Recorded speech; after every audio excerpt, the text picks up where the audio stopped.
You insult the faith of millions. These powers are not mere tricks or sleight of hand. They cannot be called magic. They are miracles granted by the twin divinities we all venerate. You would do well to remember it. Name redacted, priest of the Church of the Twin Gods. The Arcane is fundamentally a domain of chaos, characterized by mind-bending fractals and iridescent unreality.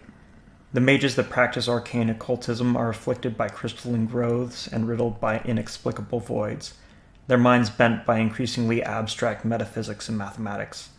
Merely interacting with the visual manifestations of arcane power presents a mimetic hazard, and the entities tied to the arcane even more so, requiring quarantine of those exposed and termination of those found to be affected. Anything less risks the further spread of the infection. Unfortunately, the continued insistence of the Church of the Twin Gods that some arcane practices are, in fact, miracles, makes containment much more politically fraught than when dealing with demonic or eldritch forces.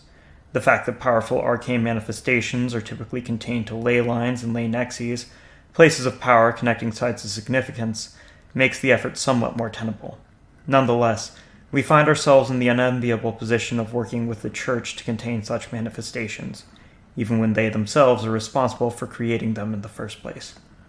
Remember, Agent, standard procedure requires that any arcane practitioner be handed over to the locally designated Church liaison.